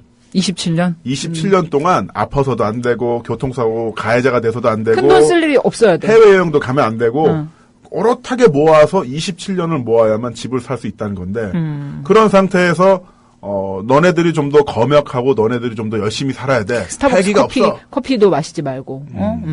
그래야 된다. 근데 여기서 좀 더 결정적인 문제가 그분들도 노후가 불안정한 시대가 온 거죠. 그러니까 이게 굉장히 이제 지금의 우리나라 아까 전에 노인을 위한 나라가 네. 있다가 없어요. 우리나라 완전히 뭐 풍지박산이죠. 노인 자살률이 10년 동안 3배 정도 올랐고 OECD 최고라면서요. 네, 빈곤율은 압도적 1등이고 네. 그리고 이 베이비 부머 세대들이 이제 빨리 은퇴를 하는데 계속 돈이 들어갈 일이 나니까 어떤 의미에서 이제 이게 여유가 있어야지만 그렇다 뭐 너희들이 불쌍하다 말을 할 수가 있는데 본인도 어떻게 보면 자식 세대들이 이 위기를 극복해 주길 원하는 거죠. 근데 본인 스스로가 이제 자영업자가 진짜 얼마나 불안정한지 알고 자기 윗세대 노인들 되어가지고 딱 보이는 거죠. 이게 힘들게 사시는 막 파지를 주우시는 분이 옛날에 불성실해서 지금 저런 게 아니라는 거 안다는 말이죠. 그러니까 뭔가 이런 상황에서 각자 도생 일단 우리부터 살고 봐야 되고 살기 위해서는 딴 거 다 생각 안 하고 그냥 우직하게 나아가는 방법 없다. 그러니까 그런 주문들을 더 많이 걸 수 있는 상황이 오게 된 거죠. 어떤 의미에서. 그런데 아까 말씀하신 거에서 포인트가 되는 게 노인들의 노후가 불안하다고 하셨는데 가장 대표적인 사례가 바로 국민연금이잖아요. 아, 그렇죠. 국민연금이 사실은 지금 상태에서 지금의 10대, 20대들이 건전한 경제 기반 구조를 만들어야만 생활을 해야만 그 사람들이 내는 국민연금으로 노후가 보장되는데 우영아, 예. 내 노후는 네가 그러니까 양우영 씨가 잘 돼서 돈을 잘 벌어서 이 형님의 국민연금을 노후를, 내야만 그 아까 전화 인터뷰했던 김희성 씨를 비롯해서 우리의 나를 노후를. 비롯해서 우리들의 노후를 저 친구가 보장해줘야 되는데 우영 씨 잘 부탁해요. 직접 아프게 하면서 아프니까 청춘이래요. 아니, 근데, 지금, 이제 박사님 말씀이, 실제로 20대들을 다그치고, 너네가 이제 열심히 안 해서 그래, 라고 하는 50대, 60대조차도 노후가 불안정하다. 참 이 말씀 되게 네. 와닿는 게, 실질적으로 이제 드러나는 것도 정책적으로도 굉장히 그렇고, 뭐 자살률이나 이런 것도 그런데, 우리 지난번에 50대 자영업자 얘기했잖아요. 네.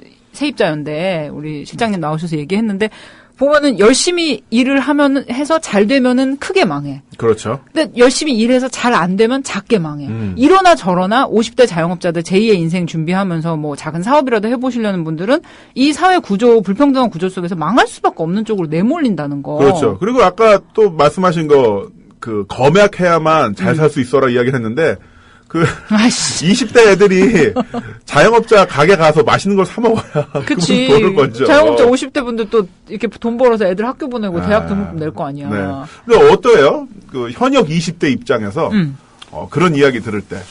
좀 너네가 아파봐야 된다. 아니, 이런 자꾸 얘기 들을 때. 아프니까 청춘이라고 하는데 그런 말씀하시는 분들이 진짜 보릿고개 지나면서 뭐 하루 끼니 걱정하면서 사신 분들이면 이제 경청이라도 하겠어요. 근데 그치. 아까 말씀하신 이제 386 세대? 네, 386 세대. 저기 지금 무슨 폭탄 테러 준비하고 있는 것처럼 감정 격앙되게 느껴져요. 흥분했어, 어떡해. 아니, 386 세대 분들. 제가 그 시대를 겪진 못했어요. 그런데 그분들 이제 운동권에서 보통 데모도 하고 하시면서 졸업만 하면은 취업하던 그런 세대, 뭐 낭만을 즐길 수 있었던 그런 세대 분들이 저희한테 자꾸 아프니까 청춘이다. 1000번을 흔들려야 뭐가 어쩌니 저쩌니 하는데. 예. 화났어. 네. 답답해요? 그런 말 들으면? 제 생각에 그 근현대사에서 가장 편한 청춘을 보낸 세대 분들이 자꾸 이제. 근현대사에서. 네. 유독 청춘의 아픔을 이제 강요를 하시는 것 같아요. 예.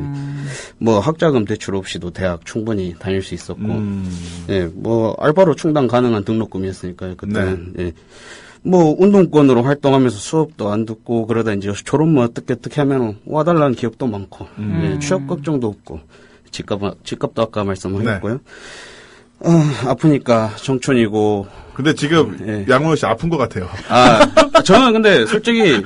막 그 죽는 소리를 하는 그런 입장은 아니에요. 저는 굉장히 지금 생활에 만족하고 있고. 근데 주변에 있는 친구들 보면 우영 씨 같은 경우는 어쨌든 은세공 그렇죠. 이쪽으로 자신의 어떤 그 꿈과 목표를 정했는데 오직 그 취업을 위해서 내달리는 친구들을 보면 어떤 생각이 들어요? 그거에 대해서 이제 뭐 비판적인 감정은 그 생각은 없고요. 이제 뭐 그것도 이제 본인이 그 좋든 싫든 이제 미래를 걱정해서 이제 조금 더 안정적인 길을 선택하느냐 리스크를 안고 내 꿈을 이제 선택하느냐의 차이인데 그 선택지에 관해서는 이제 참자가 이제 왈가왈부할 내용은 아닌 것 같아요. 근데 어때요? 이제 뭐 군대 갔다 오고 뭐 취업하고 이런 친구들 얘기 들어보면은 뭐 어떻다고들 하던가요? 살기가. 지금 이제 보통 지금 아직까지는 제 나이 또래 애들이 그 심각성을 크게 느끼진 못할 거예요. 근데 당장 이제 2년, 3년만 있어도 이제 뼈저리게 이제 느낄 때가 올 텐데. 시간이 가니까. 그 오 박사님께서는 대학교에서도 강연도 하셨는데 그 강연을 할 때 학생들이 뭐랄까 미래에 대한 불안 이런 게 정말 눈동자로 느껴지나요? 네, 그럼요. 그게 뭐 눈동자로 이렇게 교감을 하지는 못하죠. 다 자고 그러니까. 근데 이제 어떤 자고. 이제 쉽게 말해서 우리가 어떤 이제 주거니 바뀌는 커뮤니케이션이라든가 논쟁을 할 때 논리적인 근거, 뭐 가제를 했을 때 가제를 대하는 태도 이런 것들을 조합을 해보면 어떤 것도 취업보다 우선시 될 수는 없다라는 것이 어떤 것보다 그러니까 이제 어떤 것이 취업보다 우선시 될 수는 없다. 어떤 것이 그러니까 그런 가치가 이제 과거보다 훨씬 더 견고히 이렇게 들어서는 거죠. 예를 들어서 이런 거죠. 뭐 논쟁을 하다 보면, 그러니까 취업이라는 현실이 굉장히 괴롭다는 것하고 그 현실이 우리가 어떤 논리적인 그 주장을 해 나가는데 당연한 근거가 될 수는 없는 거거든요. 그렇죠. 그런데 이제 굉장히 어떤 의미에서 시크한 거죠. 쿨한 거죠. 우리 현실이 어떡하느냐. 그럼 다 죽자는 거냐. 우리가 뭐 일부라도 살아야 되는 거 아니냐. 뭐 아니면 그러면 뭐 대학이 당연히 우리한테 도움되는 거 해줘야지. 그러니까 흔히 말해서 이 물질적인 것에 대한 집착도가 더 커질 수밖에 없죠. 왜냐하면 더 멀리 느껴지니까. 내가 더 많이 노력해야지 저 자본을 얻게 되니까. 자꾸 그 주변에 있는 것들을 쓸데없는 것으로 취급을 하게 되는 거죠. 그러면 이제 수업을 하다가 보면 이게 뭐 나하고 무슨 상관이야. 뭐 가제 내가 여기 올인할 필요가 없지. 점수만 잘 따면 되지. 뭐 이런 식의 어떤 일련의 태도라든가 그런 것들이 과거에 비해서 정말 상승 곡선이죠. 확실하죠. 얼마 전에 그 신문 보니까 대학에서 그 취업률이 떨어지는 학과들은 대거 축소하거나 그 통폐합을 하면서 뭐 철학과 같은 거 사라지고 막 그런다고 이야기를 했는데 그러면서 또 얼마 전에 그 중앙 언론 메이저 신문의 사설을 보니까 그런 내용이 있더라고요. 그 기업들이 공대 출신을 선호하고 인문계 출신을 좀 이렇게 비토하는 게 인문계 출신들이 말을 안 들어서 그렇다. 반자본주의 사상에 물들어져 있다. 한국 경제 사설입니다. 역시 알고 계시네. 일부러 피해가려고 얘기 안 한 건데. 혹시 정모 논설님? 근데 그분 글인데 사설로 나왔으니까. 그래요? 그분 뻔하죠. 어떤 생각이 드셨어요? 그 사설을 보면서? 아니 저는 이제 이런 생각을 가지는 거죠. 예를 들어 가지고 문제는 과잉이거든요. 그러니까 대학은 그 대학을 나오는 사람들한테 중산층으로 쉽게 진입할 수 있는 그런 조건을 제시할 때 의무도 분명히 있습니다. 분명히 있지만 이게 대학이 모두가 그 목표로 진행을 하게 될 경우에 그래서 이제 말 그대로 인문학이라든가 뭐 사회과학 계열은 어떤 주류 질서에 대한 반대도 할 수가 있고 자본주의를 의심할 수도 있고 네. 그런 것이 사실상 뭐 인문학을 살리자고 주장하는 사람이 모두가 인문학 되라고 하는 게 아니죠. 그렇죠.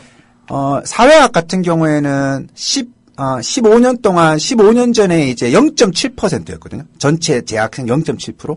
그 0.7% 정도만 있어도 괜찮아요, 사실상 보면. 인문학 다 합쳐보면 이제 막 10% 정도 될 거예요. 네. 이제 경영학 이제 예를 들어가지고 그 인문 계열 중에 20%가 경영학 전공자라고 하죠. 굉장히 이게 10년 동안 늘어난 숫자인데 그렇게 되게 되면 또 어떤 일이 발생을 하게 되냐면 이제 이런 일이 발생을 하게 되는 거예요. 존재는 하지만 뭐 이렇게 아까 구조조정이 되는 네. 존재는 하지만 것 자체가 무시를 당하게 돼요. 그러니까 왜냐하면 다 듣는 이야기가 뭐 구조조정, 뭐 네. 퇴출, 뭐 네. 그런 얘기를 듣게 되니까 뭐 자연스럽게 이제 어떤 주장에 권력이 실리지 않죠. 그러면 주장이 나약해지고. 그리고 항상 그 기업가적인 자기는 평생 월급 노동자로 살아갈 건데 본인도 사장 입장 생각하게 되는 그 주체적으로 노예적인 마인드를 갖게 되는 네. 건데. 그래서 이제 그 다른 인문학이 살기 위해 가지고 경영학적 네. 가치에 발을 걸치려고 하거든요. 이제 그걸 걸치려고 하는데 그 순간에 사실상 학문의 독보적인 위상이 사라져 버리는 거죠. 아하. 그러면서 이제 인식 자체가 철학 이런 거는요 사실상 주민센터 시민 강좌처럼 다들 이해를 하는 거예요. 아이고, 이런. 그거는 그냥 뭐 지나가는. 이렇게 스펙에서 나는 인문학 좀 했다. 뭐 이런 내가 뭐 경영하는 친구 아니다. 사실은 그 정도의 가치를 가지는 거지 학문적으로 무엇을 한다는 것은 굉장히 쓰잘데기 없다라고 보는 어떤 거죠. 무슨 장식품 정도 그렇죠. 교양 정도에서 뭐 이렇게 그게 사실상 더 심각한 구조조정만의 문제가 아니라 어떤 네. 우리가 일상에서 학문을 대하는 일련의 태도. 그렇게 봤을 때 대학이 전체가 철학을 전공할 필요는 없지만 인문사회를 일정 부분은 전공을 해야지만 우리가 왜냐하면 사람 나고 대학 나고 사람 나고 자본주의 난 거잖아요. 그러면 이제 네. 자본주의를 비판도 할 수가 있고 이게 우리를 피곤하게 한다. 이런 말을 할 수가 있는데 모두가 그냥 자본주의적 가치에 대해 가지고 옹호 긍중 순응하는 가치로 만들어지면 이 자본주의가 날이 갈수록 포악해지지만 포악하지 않다고 생각하는 이 역설의 이 놀라운 세계가 이제 곧 만들어집니다. 아까 저희가 그 하디슈에서 전해드렸던 또 우리 김희성 씨와 인터뷰를 하기도 했습니다만은 그 쌍용 자동차 해고 같은 경우는 실제적으로는 그 회계 자료를 조작을 하고 여러 가지 부당한 상황이 있었음에도 불구하고 그저 그냥 사측이 전해준 정보 뉴스에 따라서 그 댓글 보면 그렇게 달려 있어요. 회사가 어려우면 사람을 잘라야지. 그럼 전체 다 망하자는 소린가. 근데 그게 분명히 어렵지도 않았었고 또한 그렇게 자르는 방법 외에 다른 식으로 같이 품고 갈 수 있었는데 근데 그걸 그냥 옹호하게 되는 거죠. 그냥 사장님 입장에서. 사장도 아니죠. 굳이 말하면은 해외 어떤 자본의 입장에서 그냥 평가를 하게 되는 게 아까 오찬호 박사님께서 말씀해 주신 것처럼 그런 식으로만 물들여지다 보니까 전혀 어떤 비판적인 의식을 갖게 되지 못하는 단점이 있게 되는데 그러네요. 참 그렇게 무슨 어떤 정신에 대한 거라든지 이념이라든지 네. 뭐 이런 인문학 이런 거에 대한 그런 학문은 어떻게 보면 실용적인 그런 학문의 액세서리로서 취급받게 되는 상황인데 참 대학에서 그렇게 인문학이 천대받는 와중에 근데 악세사리라고 하면 큰 실례예요. 우리 양우영 씨 은세공 악세사리가 필승이 목표예요. 액세서리 이게 이제 액세서리가 아니라 예술? 예술. 그렇지. 아무튼 근데 그런 취급을 받고 있는 와중에 또 서점에서는 20대를 딱 타겟으로 한 자기계발서 같은 것들은 굉장히 인기란 말이죠. 맞아요. 이제 대형 서점 이제 사이트에서 20대라는 거를 이제 입력을 해보면은 정말 20대를 딱 이렇게 찝어서 얘기하는 그런 자기계발서들이 엄청나게 많아요. 장르도 다양해요. 무슨 뭐 인생 계획 같은 무슨 큰 담론에서부터 뭐 재테크라든지 연애라든지 모든 거를 20대는 글로 배워야 돼. 책이 너무 잘 나와 있기 때문에 그런 데에 더 많이 의존을 하고 또 어떤 멘토링 강의 같은 거 20대를 위한 그런 강의에도 참 젊은 사람들이 많이 몰려가요. 그래서 연애도 방송으로 배우고 글로 배우고 이러는데 참 그런 움직임들은 어떻게 보세요, 박사님? 그러니까 사실상 이게 정말 엎친데 덮친다고 할까요?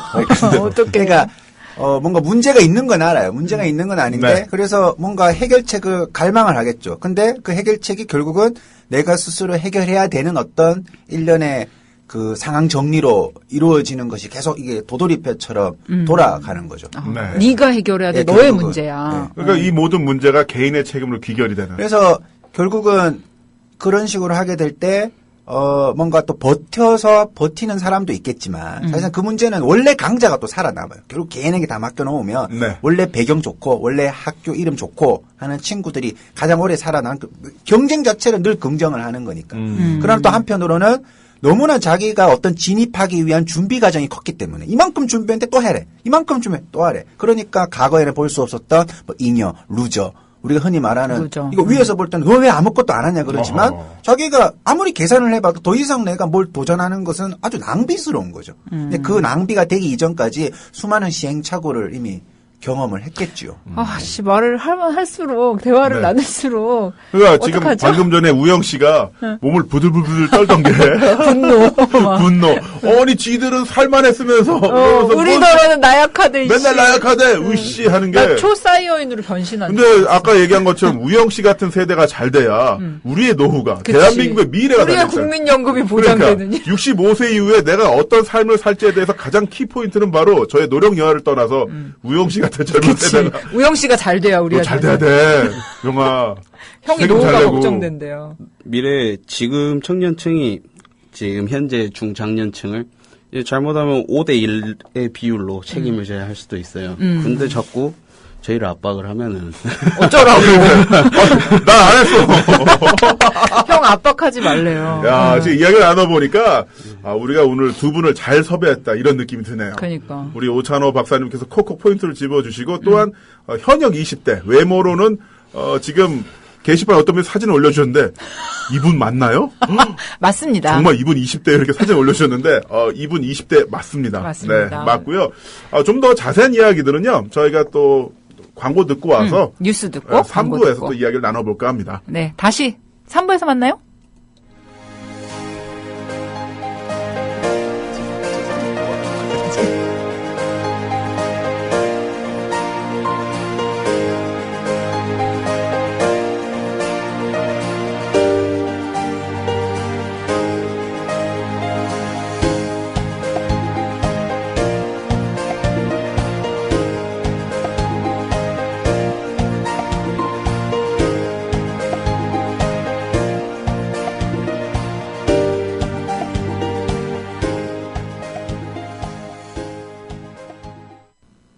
네, 김선 김남훈의 시사남녀. 오늘은 20대에 대해서 이야기를 나눠보고 있습니다.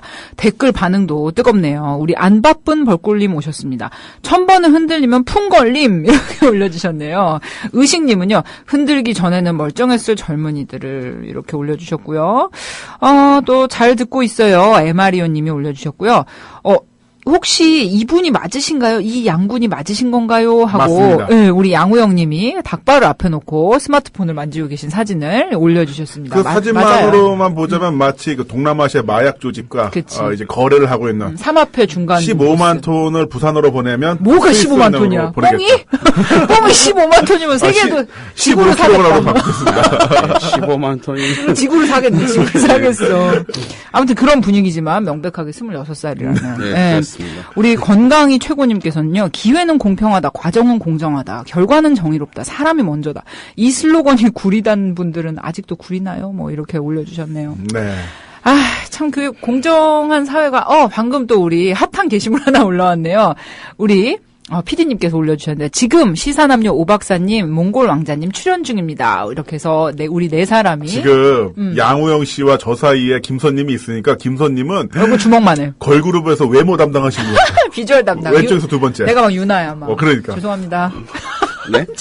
네? 몽골 왕자님 너무 눈에 띄게 화낸다. 아니요. 미안해요. 아니요, 참나. 아니요. 너희가 아직 20대구나. 아니요. 자신의 감정을 숨기는 방법을 몰라. 사회생활을 넌 몰라. 1000번 흔들려야 돼, 새끼야. 잘못 들었습니다. 덜 흔들려서.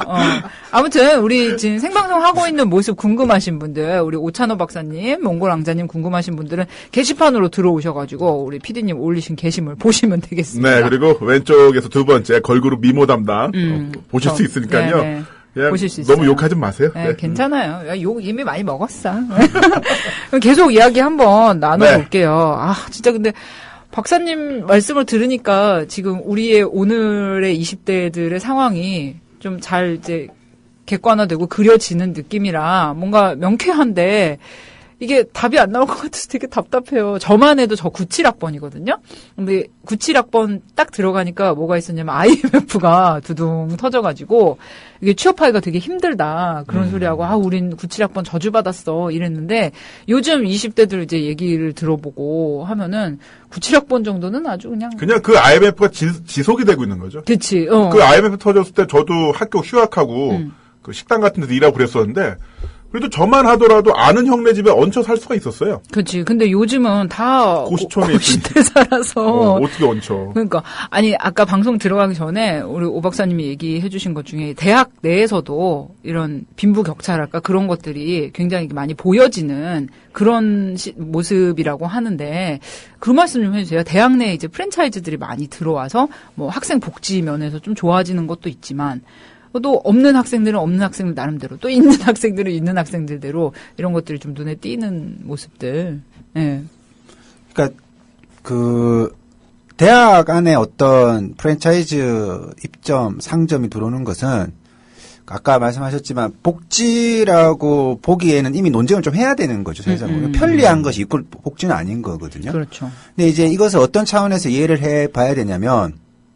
그러니까 우리가 자본주의 같은 사회의 불평등을 경험하면서 적응해 나가는데 대학이란 공간이 한 사람이 사회화되어 가는 과정에서 뭔가 그거를 좀 이게 어떤 식으로 받아들여야 되는가라는 것을 교육시켜야 될 의무가 있다고 봤을 때 대학교 내에서부터 돈이 있고 없고에 따라서 수혜의 정도가 구분된다라는 것을 너무 뼈저리게 느끼게 된다는 거죠. 스타벅스가 들어오면 예를 비슷한 커피가 이거는 마이클 샌들이 늘 논의하던 이야기인데 그건 이제 공공재가 어떤 식으로 관리되느냐 이런 문제죠. 그래서 200원짜리 자판기 커피를 다 마시게 되면 누구든지 그것이 커피가 공공재가 되는 거죠. 그래서 커피 한 잔 할 때는 누구나 다 그 커피를 마시면서 얘기를 하게 되는 구분이 되지 않는 그렇게 돼요. 그래서 뭐 총학생회가 그 자판기 사업을 제대로 못하면 그다 임대하고 해야 되는데 뭐 서로가 화를 낼 수가 있고 그런데 200원짜리 커피가 있지만 이제 비싼 커피들이 들어오기 시작합니다. 그러면 4,500원짜리 커피가 일상에서 와요. 이제 뭐 조별 모임을 한다든가 뭘 할 때 구분이 되기 시작을 하는 거죠. 그러면서 이거 쉽게 말해가지고 뭐 돈 없으면 싼 거 먹으면 되잖아. 우리는 뭐 이거 편리하니까 이걸 먹을 것이다. 그러면서 뭔가 그냥 대학 생활을 하는데 내가 돈이 없으니까 저기 뭐 끼지 못하겠네. 내가 왜 이렇게 서럽지?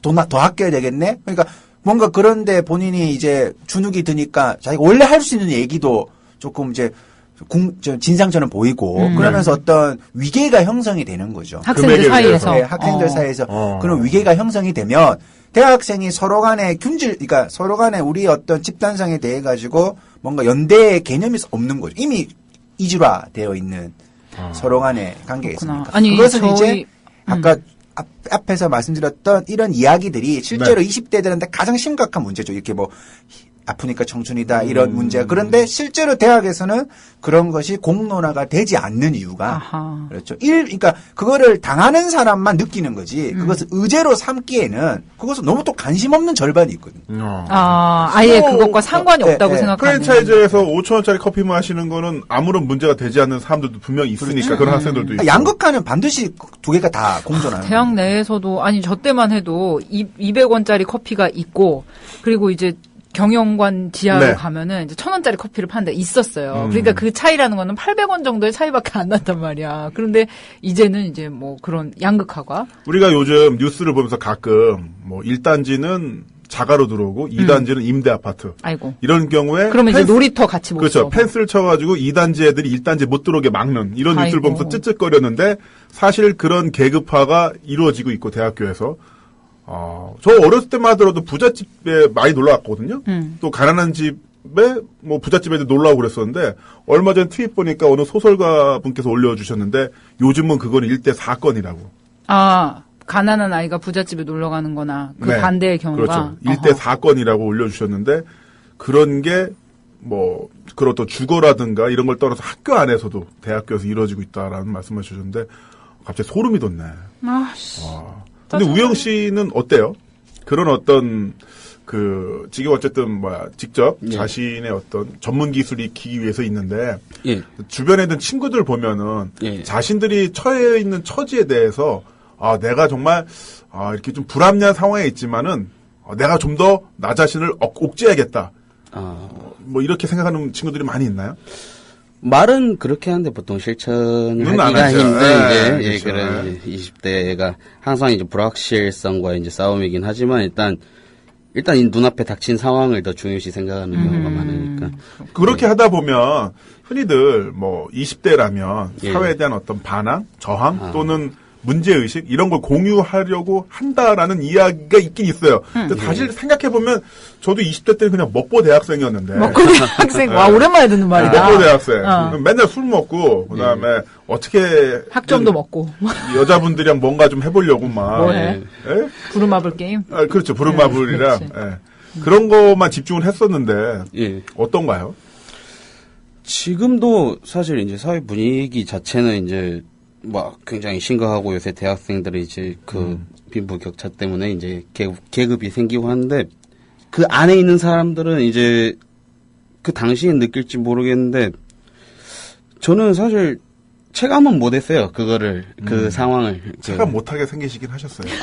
죄송합니다. 그 외모 지적이 아니라 그 성격상 우리 게시판에 들어와서 사진 보시면은 아실 거예요. 네.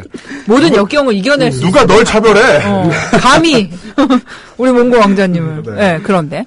네, 그런데 일단 제가 아까부터 계속 드리고 싶었던 말씀이 있는데, 지금 이제 사회에 이제 뛰어들기 전에 이제 대학생들이 경험을 이제 쌓아야 되잖아요. 요새 말하는 그 이른바 스펙. 스펙. 그 과정을 지금의 이제 장년층 기성세대 분들이 이용을 해요. 이제 들어보셨을 거예요. 열정페이라든가 재능기부. 그거 그렇게 써놓고 사실 노동착취라고 읽어요. 그래, 맞아.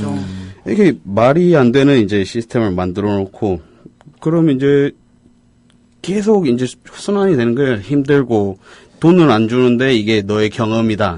원래 이게 청춘 때는 이렇게 아파가면서 도제식으로 배우니까 돈은 조금 줘도 되는 거다. 고생은 사서도 하는 거다. 20대 그 말 누가 했는지 모르겠어요. 정말 보고 싶은데. 아니 진짜 열정페이 얘기 나와서 저도 그 대학 때 인턴을 했었거든요. 광고회사에서 인턴을 하는데 30만 원 받고 토요일까지 출근을 했어요. 넉 달 동안. 아무튼 근데 그리고 나서 이제 잡지사에 패션 어시스턴트로 들어가려고 하니까 이제 면접을 다 보고 최종 이제 편집장 면접을 보는데 편집장이 김선 씨 집이 좀 살아요? 물어보더라고요. 그래서 근데 왜 물어본지 몰랐어요. 그래서 왜요? 왜 그런 거를 궁금하신데요? 물어봤더니 자기네는 한 달 내내 출근을 해야 되고 집에 못 들어가는 날이 한 달에 15일 정도는 있을 정도로 굉장히 빡센데 너한테 20만 원 정도밖에 그 교통비 지원밖에 할 수가 없대요. 자기 회사 정책이 그래서 경험을 중시하고 급여에 개의치 않을 만큼 이렇게 집이 좀 사는 친구였으면 좋겠다고 그러면서 아버지가 뭐 하냐고 물어보시는 거예요.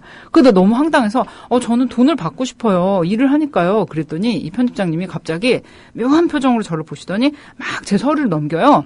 그러더니 김선 씨 혹시 불어할 수 있어요? 불어? 그래요. 불어 당연히 못하죠. 그래서 못하는데요. 그랬더니 우리 불어하는 사람 찾는데 안 되겠네. 그래서 결론적으로 제가 그 잡지사 어시스턴트에 탈락을 한 거는 불어를 못해서가 명분이지만 사실은 월급을 받고 싶어 했기 때문에 안 됐던 거죠. 그런데 지금도 많은 부분에서 20대들 이제 노동에 대해서 바라보는 시점들은 그렇잖아요. 얼마 전에 그 트윗에서 화제가 됐던 모 유명 디자이너도 뭐 한 달에 10만 원, 20만 원 주면서 그렸다고 하는데. 그러니까 그게 내가 10여 년 전에 인턴 하던 때랑 변함이 없는 거예요. 저는 그게 시사하는 바가 좀 있는 게 뭐냐면 사실 어느 정도 고생하고 나름대로 스펙을 쌓는 것도 맞긴 맞지만은 그런 식으로 열정페이가 되면요. 새로운 분야에 도전하는 것도 있는 집 자제들만 가능하다는 거죠. 그 인턴조차도 좀 있는 집 애들만 할 수가 있어요. 있는 집 스펙도 애들만. 있는 집 애들만 쌓을 수가 있어. 사법고시도 이런 준비도 있는 집 애들만. 그렇지. 점점 그런 게 진짜 답답해요. 아직도 그런 게 체계가 10년 넘게 변함이 없다는 거 우울합니다. 네, 정말 그것도 열정페이도 또 그 형평성 있게 다가오지 않아요. 이게 무슨 말이냐면, 그러니까 이제 과거보다 평균적으로 그런 뭔가 착취가 더 만연해졌다라고 보면, 그게 또 20대들 사이에서 대학별로 그 피해의 강도가 다른 거예요. 그래서 제가 이걸 한번 조사를 해본 적이 있는데, 지방에서 이제 강의를 하는데, 이제 지하철역을 지하철 버스역을 가운데 놓고 보면, 한 우측으로 2km에는 그 지역에서 유명한 국립대학교가 있고, 근데 그 반대로 2km로 가보면, 좀 약간 이제 좀 뭔가 막 조롱받는 대학이 있는 거예요. 막 부실대학으로 인정받고 네. 막 그런 있어요. 그래서 대학에 강의를 가는데 그 부실대학이라는 곳에 제가 강의를 가는데 어느 날 보니까 편의점에서 사람을 모집을 하는데 시급은 최저임금이라고 적혀 있는 거예요. 그래서 이거 최저임금 주는 게 당연하지. 근데 이 학생들한테 물어보니까 이 동네에서는 저것도 메리트라는 거예요. 너무 안 주는 곳이 많다. 최저임금조차도? 그래서 이게 너무 신기해가지고 조별 과제를 하는데 네.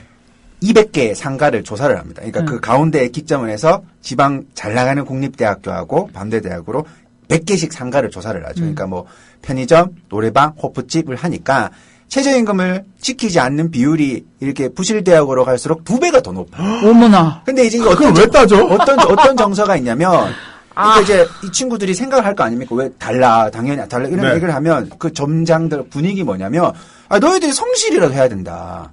이미 개념 자체가 왜 너희들이 그런 걸 요구를 하느냐. 아니 그게 무슨 얘기예요? 그러니까 이제 뭐냐면 이미 이제 사회적으로 볼 때 뭐 대학을 계속 평가하고 뭐 20대가 힘들다 그러니까 왜 힘들어 하는지에 관한 생각은 없고 그러니까 너희들은 당연히 힘들어야 한다. 좀 약간 좀 이게 찌질하고 쪼잔한 개념으로 보는 거죠. 그런데 너희들한테 기회가 있는 것도 감사해야지. 그래서 이제 이것이 뭐 한두 명이 그러면 저 점장이 사이코패스 때려야 되는데 분위기 자체가 그러하니까 너희에게 실현이 필요하다. 너에게 실현이 필요하다. 그것도 이제 학교 분위기에 따라 다른 거죠. 그러니까 이 친구들은 어떤 거냐면 정말로 이게 이 사회에 대해 가지고 어떤 희망을 가지고 있지 않는 거죠. 그렇기 때문에 학교 내에서도 오히려 더 열심히 공부를 하고 막 해야 되겠지만 분위기 자체가 어떻게 되냐면 우리는 이런 식으로 몸으로 뭐 이게 성실해야 된다고 하면서 자기 선후배 간에 막 군기도 더 막 무섭고 군대처럼 막 이런 그런 그러니까 굉장히 어떤 보면 더 어떤 의미에서 그러니까 성공하지 못할 수 있는 그런 배경이 형성되는 거예요. 사회가 그거를 기회를 주질 않으니까. 무기력 말씀하셨는데 지난주에 크게 화제가 됐던 뉴스가 바로 CIA가 9천억 원 들여서 고문 기술 개발한 뉴스가 나왔었는데 고문의 궁극적인 목표가 뭐냐면 바로 학습된 무기력이거든요. 아하. 학습된 무기력인데 지금의 20대들은 어떻게 본다면 그런 학습된 무기력을 주입받고 있는 거죠. 최저임금 하면 우리 양우영 씨도 쌓인 게 좀 있죠.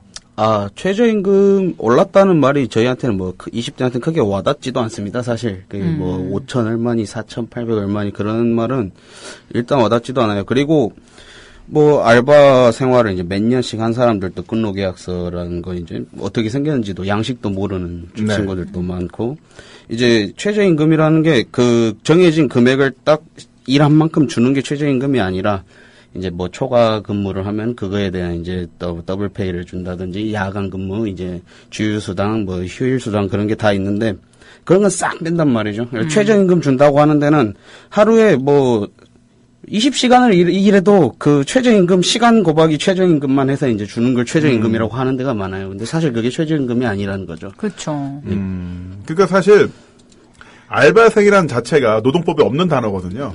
그러니까 점주들이 다 알고 있으면서도 특히 프랜차이즈들은요, 창업 교육할 때 센터에서 다 교육을 해줘요. 그렇게 하라고? 수당을 원래 다 지급해줘야 된다라고. 네네. 왜냐면, 안 그러면 이 법인체 같은 경우는 소송당할 리스크가 있으니까, 어쨌든 간에, 속마음은 어떨지 몰라도, 이 점주들에게 설명을 제대로 해줍니다. 계약서 써야 되고, 어떻게 다 하는데, 다 알아들어 먹은 상태에서 그렇게 안 하는 거죠. 그리고, 이제 최저임금 기준 자체가 이게 참 뭐한 게, 딴 나라는 최저임금 밑으로 돈 주면 사용주가 깜빵 가는 건데, 우리는 이제 그것만 주면 최고임금이 돼버리니까. 기준 자체가. 우리가 최저임금도 줘! 이러면서 메리트가 있다라고. 그리고 사람에 대한 가치가 굉장히 이렇게 사람을 헐값에 쓰는 게 당연하다는 인식. 저는 되게 어디 갈 때마다 마음 아픈 게 어떤 큰 상가나 백화점 같은데 입구에서 젊은 친구들이 이렇게 파카에다 롱코트에다 이상한 모자 쓰고 주차 안내하고. 네. 사실 자동화돼서 그런 게 필요 없을 것 같은데 백화점에서는 이제 젊은 아가씨들이 이제 짧은 치마에 코트 입고 그런 걸 강요하는 게 그 지하 주차장 들어간 입구 공기도 얼마나 안 좋아요. 그런데 그런 데서 몇 시간씩 서서 저 젊은 사람들이 왜 저런 일을 해야 할까? 왜 저렇게 인간의 가치를 헐값에 저런 일을 왜 시키지? 그러니까 볼 때마다 굉장히 좀 마음 아프고 짜증나요. 좀 그런 것도 있죠, 박사님. 이제 그 일이 사실상 우리가 말을 조금 정제되어서 하지 못하면 그 일을 하시는 분들이 조금 상처받을 수는 있겠죠. 그러니까 어쩔 수 없이 그런 일을 하는 거니까. 그래서 이제 어떤 의미에서 보면 그 일이 조금 더 대우를 받아야 되는 직종이 될 수 있겠죠. 돈을 더 주던가. 그치. 그게 무슨 그렇다고 해서 뭐 일확천금을 주는 얘기 아니잖아요. 어떻게 보면 위험수당 같은 것이고. 그리고 이제 그분들이 뭔가, 노동자의 권리가 그러니까 어떤 노동을 하더라도 평등하게 지켜줘야 되는 그런 것들을 사회가 마련을 해줘야 되는데 조사를 해보면 그러니까 그 일 자체가 뭔가 문제라기보다는 그런 일에 종사하시는 분들이 더 열악한 대우를 더 많이 받는 고용도 불안정하고 네. 최저임금을 못 받는다든가 아니면 뭐 아까 말씀드렸던 뭐 휴일 유유 근로 이런 것들에 대해 인정을 못 받는다든가 쉽게 또 해고를 당한다든가 그렇죠. 사실상 그런 지점은 그게 어떤 직업이냐 상관없이 이게 보장되어야 되는 거란 말이죠. 그런 의미에서 그런 일들이 이제 사회적 약자가 많이 진입된다고 가정을 해봤을 때 굉장히 또 슬프죠. 사실상 보면. 아까 우리 양우영 씨가 말씀하셨는데 이런 뭐 사회적으로 부당한 것들에 대해서 이제 20대 분들이 느끼고는 있지만 어떤 행동하는 거는 좀 주저하고 왜냐하면 현실의 문제가 너무 크기 때문에 그렇죠. 그런다고 말씀하셨는데 저는 진짜 좀 개인적으로 궁금한 게 20대 우경화 얘기를 많이 하잖아요, 박사님. 뭐 일배 현상 같은 거 얘기할 때도 같이 딸려서 나오는 건데 그런 20대들의 무기력, 현실의 무게 때문에 어떤 우경화 이런 문제도 좀 관련이 있는 걸까요? 그 우경화에 대한 정의는 좀 되게 많은데 사실상 보면 예를 들어서 일배라고 가정을 해봅시다. 일배 요인들 중에 하나는 흔히 말해서 아까 전에도 쭉 나왔지만 사실상 보면 이게 내가 어떤 사회로부터 어떤 혜택을 받지 못했는데 어떻게 보면 예를 들어서 일베에서 가장 타겟으로 삼는 여성, 호남, 민주 이런 거는 뭔가 노력하지 않고 그 이름 단어를 가지고 혜택을 받으려고 하는 느낌으로 포장이 된다고 본인들은 생각을 하거든요.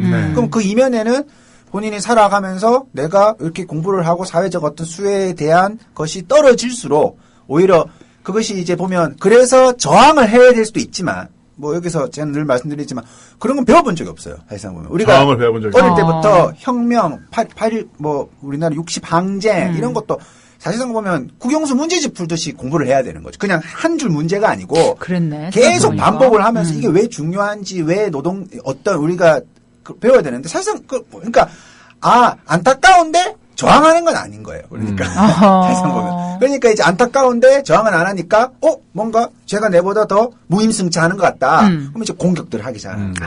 예를 들어. 그리고 또 우경화라는 게 그 일면에는 그 힘에 대한 숭배도 있는 것 같아요. 힘에 대한 숭배? 뭐냐면 그 게시판에서 그런 식으로 불만을 털어놓는 사람들이 기본적으로 그 평균치에서 자신들이 누리는 게 좀 더 부족하다고 보거든요.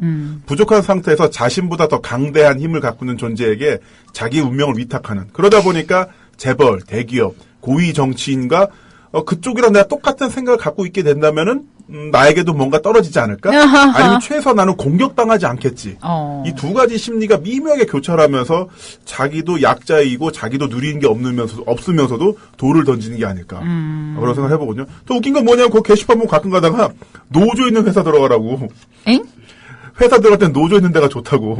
그래야만 네 권리 지킬 수 있다고. 이르베를 보면 뭐요? 진짜. 진짜 그게 일관성이 무슨 없어. 일관성이에요. 그게 무슨 아이 참나 왜들 이래. 참. 자 그러면 어떻게 정리를 해봐야 되는데 시간이 별로 없어요. 그런데 이제 정리보다도 우리 어떻게 살죠? 어떡하지? 나 먼저 우리 샘플 케이스 20대. 그러니까. 우리 우영 씨. 어떠한 세상이 됐으면 좋겠어요. 일단 우영 씨의 미래에 대해서 아까 오 박사님께서는 우영 씨가 도착하기 전에 곧 내려가겠네라고. 광주에서 서울에 올라와서 기술을 배우고 있어요. 근데 곧 내려가겠네요 이러셨거든요. 우영 씨 어떻게 하고 싶어요? 일단은 지금 저는 하고 있는 일 자체가 즐거우니까 뭐 거주지나 뭐 지금 제가 뭐 의식주 자체는 뭐 그거에 대한 욕심 자체가 없으니까 불만도 당연히 없고 주변 사람들이 불만이 있어요. 같은 측에 사는 그렇죠. 네, 우영 씨 볼 때마다. 농담이에요. 네, 너무 또 친근하게 생겨가지고 또 동생이라서. 네, 그리고 제가 이제 바라는 거는 이제 뭐 중장년층이 우리한테 뭘 해달라는 걸 바라는 게 아니라 뭐 아프니까 청춘이다 뭐 그런 이제 비관적인 말만 해주시지 말고 그냥 적어도 힘내라. 그냥 말없이 그냥 어깨 한번 두드려주는 이제 그런 중장년층 분들이 됐으면 좋겠습니다. 네. 알겠습니다. 열심히 하셔가지고 저희의 미래를 좀 책임져 주세요. 오늘 박사님. 네? 우리 어떻게 할까요? 우리 이렇게 답 없는 얘기만 계속 했는데. 아니 근데 그게 역으로 따져보면 내가 뭔가 지금처럼 살면 안 되는 어떤 이유인 거잖아요. 현실이 엄청 암울한 걸 알았으니까. 근데 지금까지 암울함을 해결하기 위해서 어떤 것을 배웠는데 그게 해결책이 아니라는 걸 명확하게 한 거죠. 시행착오를 경험을 했으니까 뭔가 우리가 성찰을 하고 뭔가 시대의 변화를 위해 가지고 노력할 당위성은 역으로도 얻었지요. 사실은. 충분히 그렇게 생각을 합니다. 빛이 조금 보이는 그러니까 느낌? 일단은 지금까지의 상황이 답이 아니라는 걸 알았으니까 다른 답을 찾자. 틀린 거는 알았잖아요. 인터스텔라네. 네. 언제나 그렇듯이 우리는. 그래서 사실상 이런 얘기를 하면 그래서 대안이 뭔데? 대안 없어? 그런 얘기 나도 안다. 이런 프레임이 굉장히 갇혀 있는 건데 사실상 우리가 지금 하고 있는 것이 굉장히 뭔가 계속 모순을 만들어낸다라는 것을 이해하는 것이 첫 번째 대안인 거죠. 네. 근데 정말 마지막에 핵심을 잘 짚어주신 것 같습니다. 지금까지의 상황이 답이 아닌 걸 알았기 때문에 다른 답을 찾자. 그것만으로도 가야 되겠네요. 네, 오늘 오 박사님과 양우영 씨 모셔서 이야기 나눠본 거 충분히 가치 있었다고 생각하고요. 그렇습니다. 뭐 이런 상황일수록 더 웃으면서 자신의 몸을 좀 추스리고 또 다른 사람들, 우리보다 힘든 사람들, 아까 김희성 씨가 이야기한 것처럼 굴뚝 위에 있는 사람들에게 손을 내밀면서 우리가 같이 가야 되지 않을까 싶습니다. 네, 그러다 보면은 살아나갈 답을 찾게 되지 않을까 싶습니다. 오늘 토크 함께 해주신 양우영 씨 그리고 오찬호 박사님 감사드리고요. 우리 다음 주 이 시간에 다시 뵐게요. 안녕. 안녕. 바이바이.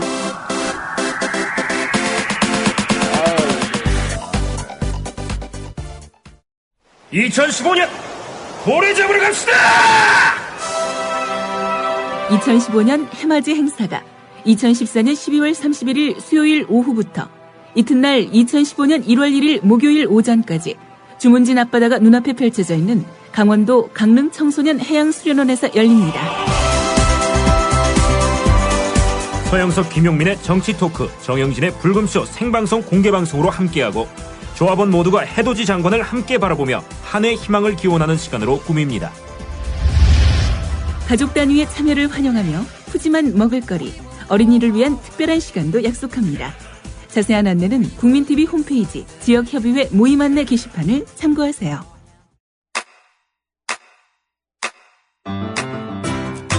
국민라디오 지지하는 4가지 방법 아시나요? 다운로드하기, 별점 주기, 댓글 달기, 구독하기. 국민라디오를 보다 많은 이들에게 전할 수 있는 가장 손쉬운 방법. 다운로드하기, 별점 주기, 댓글 달기, 구독하기. 잊지 마세요. 다운로드하기, 별점 주기, 댓글 달기, 구독하기.